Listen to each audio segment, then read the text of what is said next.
Hello friends, आज हम start करेंगे क्लास 11th के चैप्टर 2 का एक topic measurement of length. Measurement of length में हमें दो चीजें देखनी है, measurement of large distances and measurement of small distances. Large distances से मेरा मतलब है जैसे अर्थ से मून तक की डिस्टेंस या अर्थ से किसी प्लेनेट के डिस्टेंस या किसी स्टार के डिस्टेंस। और मेजरमेंट ऑफ स्मॉल डिस्टेंसेस में हमें देखना है जो बहुत ही ज्यादा स्मॉल डिस्टेंसेस होती हैं, जैसे एक मॉलिक्यूल का डायामीटर। ऑब्वियसली ये दोनों चीजें, लार्ज डिस्टेंसेस की बात करें या स्मॉल की बात करें, ये दोनों ही चीजें हम एक स्केल से नहीं नाप सकते, तो इनके लिए हमने कुछ मेथड्स डेवलप किए। बात करते हैं मेजरमेंट ऑफ लार्ज डिस्टेंस की, और इसमें हमें पैरेलैक्स मेथड का यूज करना पड़ता है। पैरेलैक्स मेथड क्या होता है देखते हैं। मान लेते हैं ये अर्थ है और अर्थ के ऊपर दो ऑब्जर्वेशन पॉइंट्स लिए जाते हैं, ए एंड बी।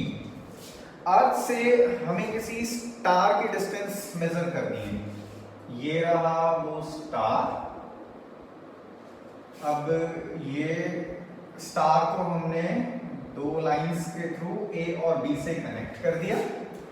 इन दोनों लाइंस के बीच में जो एंगल होता है वो है थीटा।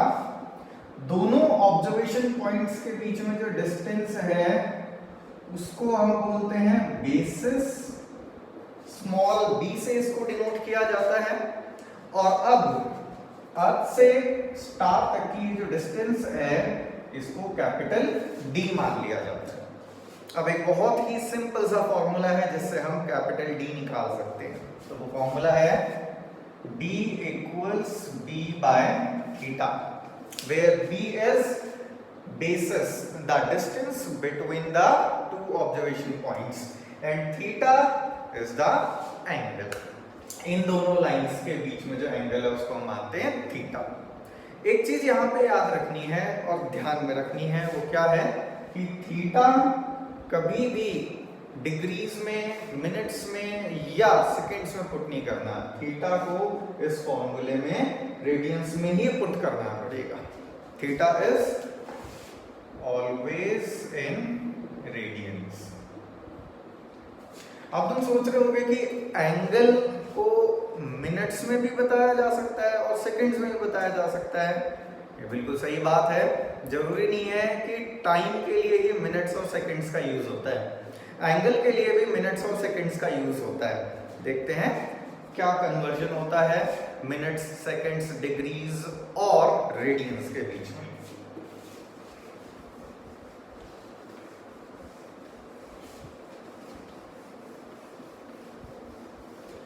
अगर बात की जाए एक डिग्री की, तो एक डिग्री में 60 मिनट्स होते हैं। वहीं हम बात करें एक मिनट की, तो एक मिनट में 60 सेकंड्स होती हैं।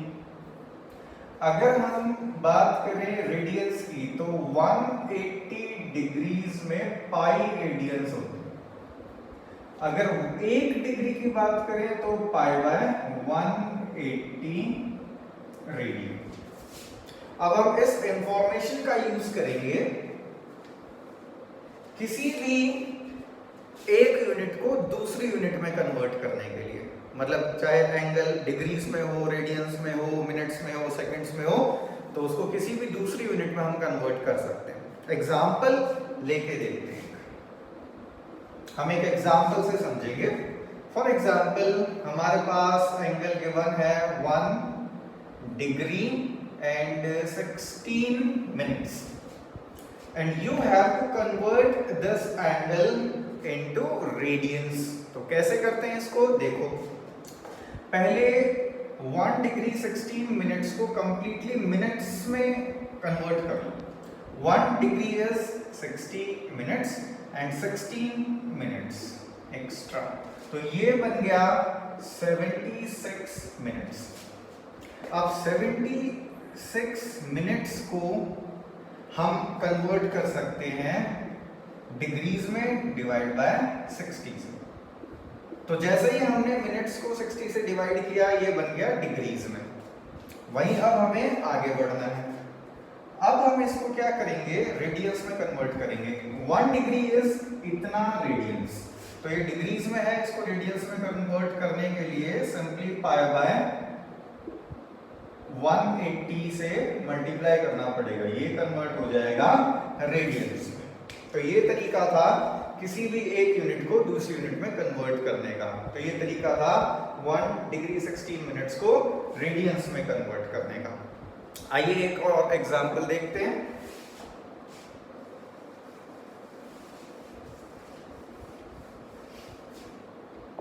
नेक्स्ट हम कंसिडर करते हैं for example 2 minutes and 15 seconds. पहले इस पूरे एंगल को सेकेंड्स में कन्वर्ट कर लो। 2 minutes is 120 seconds and 15 seconds. ये हमें मिल गया 135 सेकेंड्स। अब 135 सेकेंड्स को रेडियंस में कन्वर्ट करना है, तो 135 सेकेंड्स को जब हम 60 से डिवाइड कर देंगे तो हमें मिल जाएगा मिनट्स में। फर्दर 135 बाय 60 को 60 से डिवाइड कर देंगे तो हमें ये मिल जाएगा डिग्रीज में। अब डिग्रीज में आने के बाद रेडियंस में जाने के लिए सिर्फ पाई बाय 180 से मल्टीप्लाई करना होता है। तो अब इसको 135 बाय 60 इंटू 60, इसको पाई बाय 180 से मल्टीप्लाई कर देंगे तो ये हमें मिल जाएगा रेडियंस। तो ये तरीका था इस क्वांटिटी को रेडियंस में कन्वर्ट करने का। अब हम आगे बढ़ते हैं। अब हम बात करेंगे मेजरमेंट ऑफ स्मॉल डिस्टेंसेस की। इसमें हमें ओलिक एसिड के एक मॉलिक्यूल का डायमीटर नापना है। देखते हैं कैसे करते हैं ये काम। पहले एक कंटेनर में कुछ अल्कोहल हमने ले लिया, ये है अल्कोहल। इसका वॉल्यूम है 19 सेंटीमीटर क्यूब। 19 सेंटीमीटर क्यूब हमने अल्कोहल ले लिया। इसमें हमने 1 centimetre cube oleic acid mix कर दिया।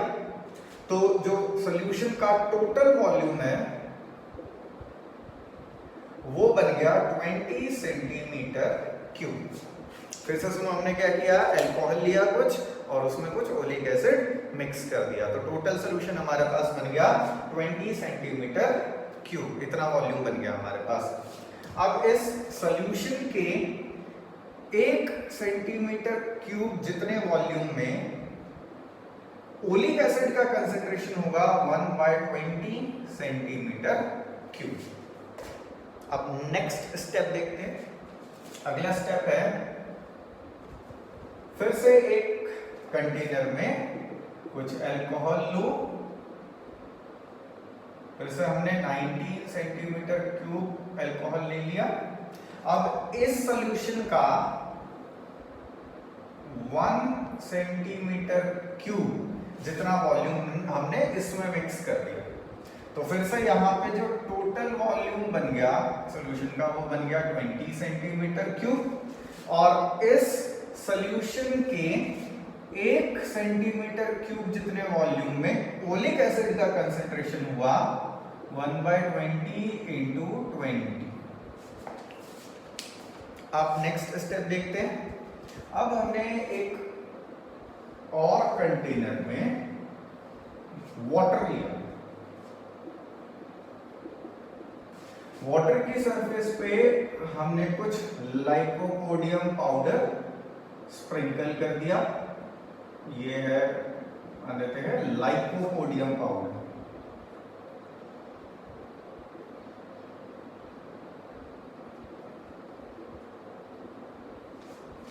अब यहां से कुछ ड्रॉप्स इस लाइकोपोडियम पाउडर के ऊपर हमें डालनी है।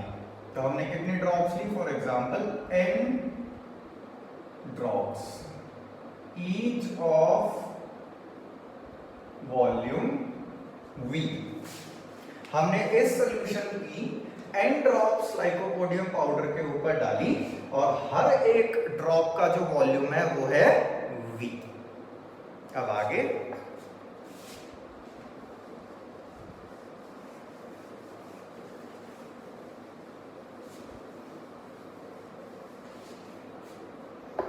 अब हमें क्या करना है कि जब ये हम n ड्रॉप्स डाल देंगे तो यहाँ पे लाइकोपोडियम पाउडर के ऊपर एक सर्कुलर फिल्म बन जाएगी, डेवलप हो जाएगी। ये एक सर्कुलर फिल्म डेवलप हो गई लाइकोपोडियम पाउडर के ऊपर। हमें साइड से सर्कुलर नहीं नजर आ रही क्योंकि हम इसका साइड व्यू देख रहे हैं। जब हम इस फिल्म का टॉप व्यू देखेंगे तो ये सर्कुलर ही होगी। तो ये है फिल्म और इसका टॉप व्यू सर्कुलर। अगर मैं इसका टॉप व्यू तुम्हें दिखाऊं तो वो ऐसा होगा और इसका रेडियस होगा r। हम रेडियस नाप के इसका एरिया पता लगा सकते हैं। Area is equals to pi r square. तो मान लेते हैं इस फिल्म का एरिया हमने पता लगा लिया, एरिया है a और इस फिल्म की जो थिकनेस है वो थिकनेस है t। अब ये t हमें निकालना है क्योंकि इस फिल्म की जो थिकनेस होगी वही ओलिक एसिड के मॉलिक्यूल का डायमीटर होगा। ऐसा क्यों वो भी देखो। क्योंकि जब हम लाइकोपोडियम पाउडर के ऊपर ओलिक एसिड कंसेंट्रेशन जो मिक्सचर था उस मिक्सचर के कुछ ड्रॉप्स यहाँ पे डालते हैं तो यहाँ पे एक मोनो मॉलिक्यूलर लेयर डेवलप होती है। ये जो लेयर है ये एक मोनो मॉलिक्यूलर लेयर है। मोनो का मतलब होता है सिंगल, मतलब ये एक सिंगल मॉलिक्यूल की लेयर है। मतलब अगर हम यहां देखें तो ये एक सिंगल मॉलिक्यूल की लेयर है और अगर ये एक सिंगल मॉलिक्यूल की लेयर है तो इस लेयर की जो थिकनेस होगी वो एक मॉलिक्यूल के डायमीटर जितनी होगी। तो हमें यहाँ पे थिकनेस ही निकालनी है। थिकनेस से हमें मॉलिक्यूल के डायमीटर के बारे में पता चल जाएगा। तो देखो थिकनेस कैसे निकालेंगे अब हम। Volume of n drops of solution, हमने जो n ड्रॉप्स डाली थी उनका टोटल वॉल्यूम हो जाएगा n इंटू v क्योंकि हर एक ड्रॉप का वॉल्यूम था v।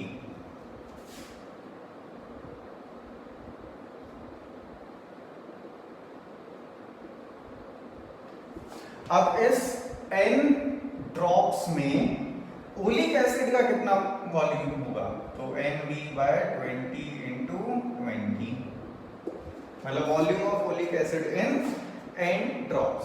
क्योंकि अल्कोहल तो एवेपोरेट हो जाता है तो बचता है सिर्फ और सिर्फ ओलिक एसिड। तो ओलिक एसिड का वॉल्यूम कितना होगा NV/20 इंटू 20। अब हम उस फिल्म की वॉल्यूम की बात करेंगे। Volume of the film, volume कैसे हमें पता चलेगा, area of the film into thickness of the film. Volume of the film is equals to area of the film. Area हमें पता है, थिकनेस ऑफ द फिल्म हमें पता लगाना है और वॉल्यूम ऑफ द फिल्म उसमें सिर्फ ओलिक एसिड है तो वॉल्यूम हो जाएगा NV/20 इंटू 20।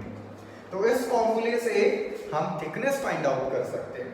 तो thickness comes out to be NV/20 into 20 into A। अब यहां से हमें ओलिक एसिड के एक मॉलिक्यूल का डायमीटर मिल जाएगा।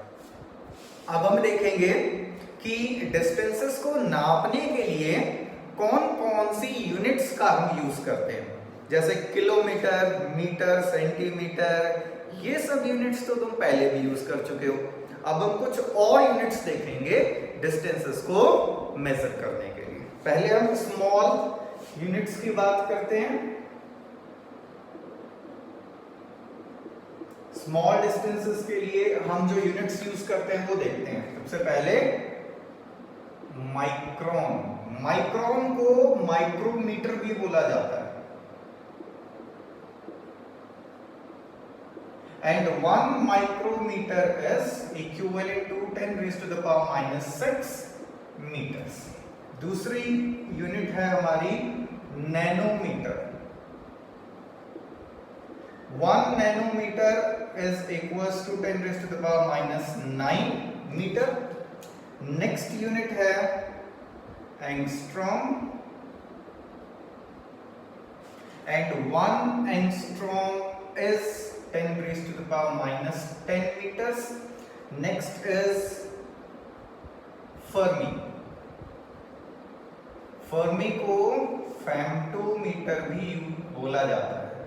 And 1 femtometer is 10⁻⁻15 metre.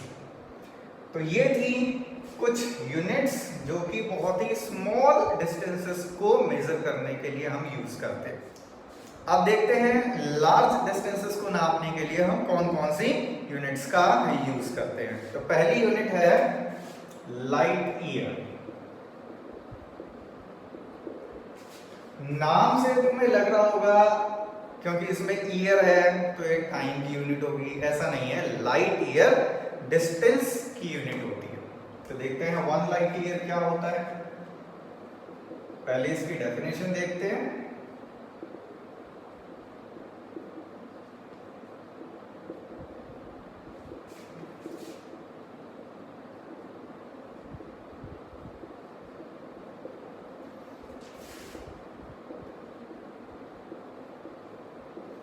One light year, it is the distance traveled by light in 1 year.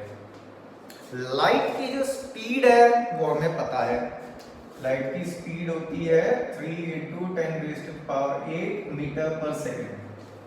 अब लाइट 1 सेकेंड में इतना मीटर कवर करती है, तो 1 साल में वो कितनी डिस्टेंस कवर करेगी, फाइंड आउट करते हैं। डिस्टेंस का फॉर्मूला होता है वेलोसिटी इनटू टाइम। वेलोसिटी हमारे पास है 3 × 10⁸। टाइम, टाइम है 1 साल, 1 ईयर।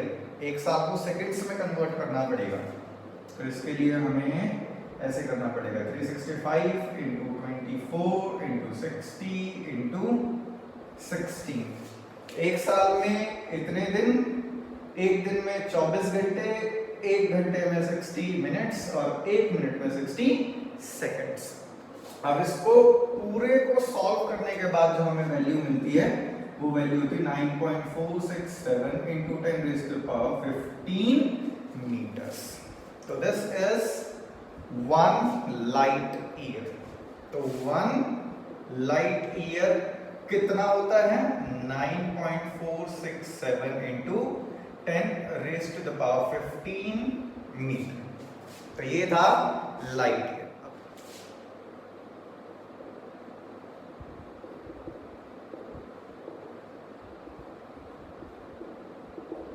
जो हमारी सेकंड यूनिट है वो है astronomical unit.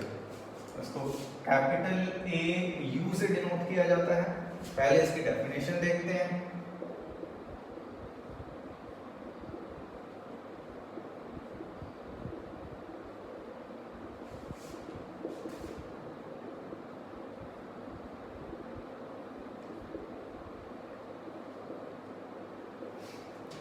One astronomical unit is the mean distance of Earth from Sun। मतलब सन से अर्थ की जो एवरेज डिस्टेंस होती है उसी को हम बोलते हैं 1 एस्ट्रोनॉमिकल यूनिट। अब हमने यहाँ पे इस वर्ड का यूज क्यों किया, मीन का, देखते हैं। ये है सन और हमने 11th क्लास में पढ़ा था कि किसी भी प्लेनेट की जो ऑर्बिट होती है वो एग्जैक्टली सर्कुलर नहीं होती, इलिप्टिकल ऑर्बिट्स होती हैं। तो सन से जो डिस्टेंस है प्लेनेट की वो अलग अलग पॉइंट्स पे अगर देखा जाए तो डिफरेंट है। अगर प्लेनेट यहाँ है तो डिस्टेंस कुछ और है, प्लेनेट यहाँ है तो डिस्टेंस कुछ और है, प्लेनेट यहाँ है तो डिस्टेंस कुछ और है। इसीलिए हम यहाँ पे एवरेज डिस्टेंस लेते हैं। तो average distance of the earth from sun is 1 astronomical unit and 1 astronomical unit is 1.49 into 10 raised to the power 11 meters. So this was astronomical unit.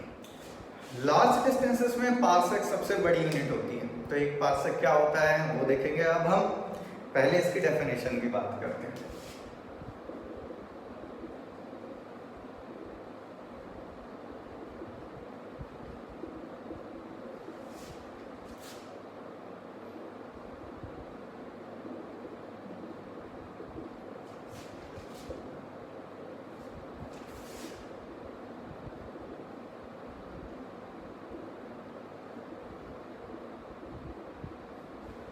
So it is defined as the distance at which 1 astronomical unit would subtend an angle 1 second.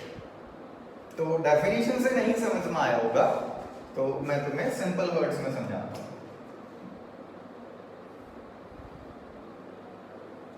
मान लेते हैं इन दोनों points के बीच में A और B points के बीच में ये जो डिस्टेंस है ये है 1 एस्ट्रोनॉमिकल यूनिट।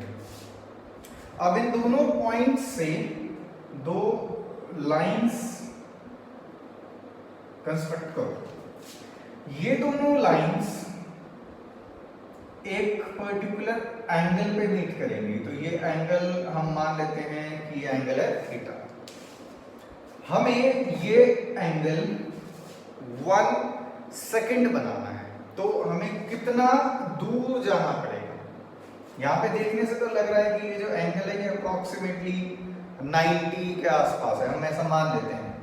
अगर हम थोड़ा सा और दूर चले जाएंगे तो ये एंगल थोड़ा सा और कम हो गया होगा। जैसे यहाँ पे अगर ये 90 है तो यहाँ कुछ फॉर एग्जांपल 45 डिग्री बन गया। अगर हम और दूर चले जाएंगे तो ये एंगल और कम हो गया होगा। तो हमें इन पॉइंट से कितना दूर जाना है ताकि ये एंगल 1 सेकंड बन जाए, उसी डिस्टेंस को बोला जाता है 1 पार्सेक। तो मान लेते हैं हम यहाँ से कितनी दूर चले गए, हम यहाँ से इतनी दूर चले गए।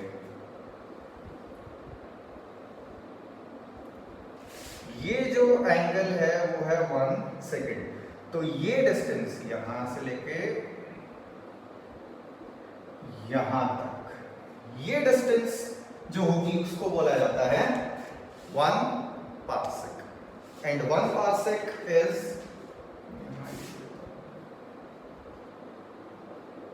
3.26 लाइट ईयर्स। तो इन तीनों में जो सबसे बड़ी यूनिट है वो है पार्सेक, उसके बाद आती है light year and then astronomical unit. So 1 parsec is greater than 1 light year and 1 light year is greater than 1 astronomical unit। तो आज के लिए इतना ही।